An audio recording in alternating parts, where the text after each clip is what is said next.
હું ડૉક્ટર સંજય પંડ્યા છેલ્લા 36 વર્ષથી રાજકોટમાં પ્રેક્ટિસ કરું છું કિડની સ્પેશિયાલિસ્ટ તરીકે. અને આજે વર્લ્ડ કિડની દિવસ છે. વિશ્વભરમાં આ વર્લ્ડ કિડની દિવસનો હેતુ કિડની અંગે જનજાગૃતિ કેળવવાનો છે. 2026ની થીમ છે kidney health for all, caring people and protecting planet. એટલે કે વિશ્વભરમાં બધાને કિડનીના આરોગ્ય માટે માહિતી આપવી, લોકોની કાળજી રાખવી અને લોકોથી જ આપણો પ્લેનેટ એટલે કે આપણું વિશ્વ બનેલું છે. આ જે થીમ છે એ થીમનો હેતુ મુખ્યત્વે એ છે કે અત્યારે જે પર્યાવરણ સાથે ખૂબ ગરમી વગેરે પરિસ્થિતિ જે છે એને કારણે દરેક વ્યક્તિને ડિહાઇડ્રેશન સાથે કિડની ઉપર અસર, ડિહાઇડ્રેશન સાથે પથરીઓની બીમારી વગેરે પ્રશ્નો વધી રહ્યા છે અને એને કારણે કિડનીની તકલીફ થઈ રહી છે. આ દિવસે યાદ રાખવું જરૂરી છે કે કિડનીના દર્દીઓની સંખ્યા વધી રહી છે. દર 10 વ્યક્તિએ એક વ્યક્તિને કિડનીની તકલીફ થવાની સંભાવના રહે છે. અને કમનસીબે કિડનીના રોગ એવા છે કે 90% પેશન્ટમાં શરૂઆતમાં કોઈ ચિહ્નો જોવા મળતા નથી. આ કારણસર વ્યક્તિ કિડનીના રોગથી અજાણ રહી છે અને વધી જાય ત્યાર પછીની જે સારવાર છે ડાયાલિસિસ ટ્રાન્સપ્લાન્ટ એ અત્યંત અઘરી છે, મુશ્કેલ છે. અને આ કારણે આજે હું વર્લ્ડ કિડની દિવસે અમુક પ્રાથમિક માહિતી આપવા માંગુ છું, જેના દ્વારા દરેક વ્યક્તિ પોતાની કિડનીનું વધારે સારી રીતે કાળજી રાખી અને કિડની રોગથી બચી શકે. કિડની રોગના ચિહ્નો શરૂઆતમાં નથી હોતા, એટલે વહેલા નિદાન માટે શ્રેષ્ઠ ઉપાય એ છે કે જે વ્યક્તિમાં કિડનીની તકલીફ થવાની શક્યતા હોય, જેમ કે ડાયાબિટીસ, બ્લડ પ્રેશર, વધારે પડતો વજન હોવું, પેઇન કિલર લેવી લાંબા સમય સુધી, કુટુંબમાં કિડનીની તકલીફ હોય, તો આવી વ્યક્તિઓમાં દર વર્ષે એક વખત કિડની ચેકઅપ કરાવી લેવી જોઈએ.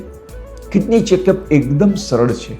ફક્ત 3 વસ્તુઓ: બ્લડ પ્રેશર માપવું, લોહીમાં ક્રિએટિનિનની તપાસ કરવી અને યુરિન પ્રોટીન ક્રિએટિનિન રેશિયો એટલે કે યુરિનમાં પ્રોટીનની માત્રા તપાસવી.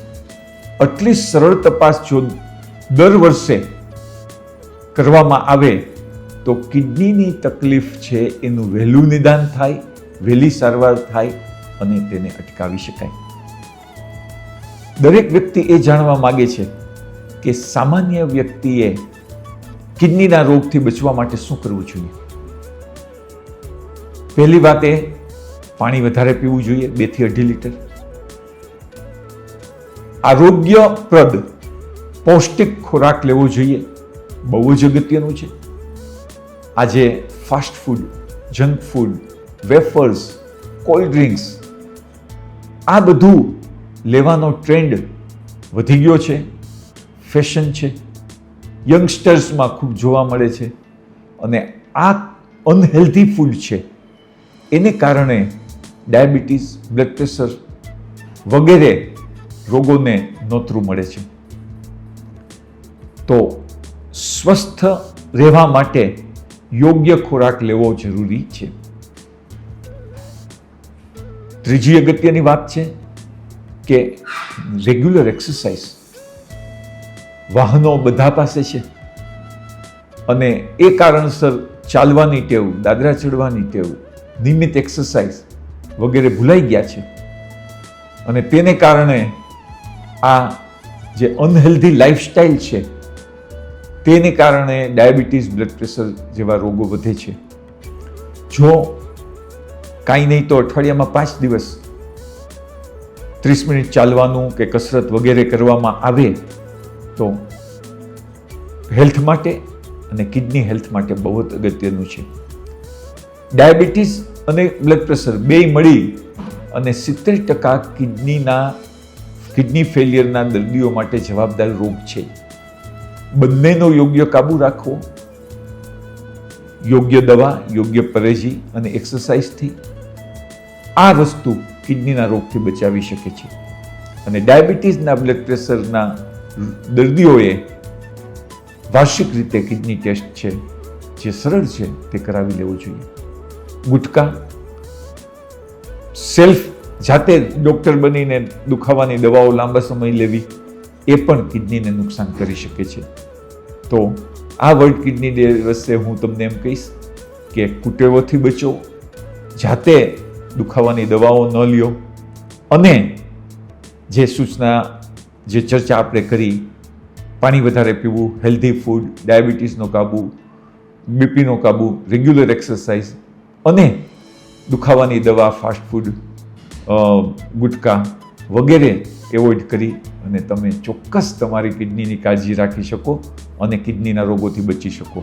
જો તમે કિડની વિશે વધુ માહિતી મેળવતા માગતા હો તો kidneyeducation.com એ માહિતીનો ખજાનો છે.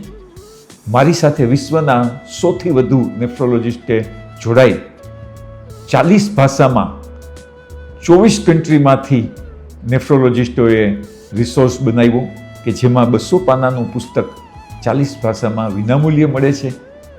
kidneyeducation.com વાંચો, એમાંથી પુસ્તક નિઃશુલ્ક મેળવો અને તમારી કિડનીને સ્વસ્થ રાખો તેવી મારી આ વર્લ્ડ કિડની ડેને દિવસે શુભેચ્છાઓ છે.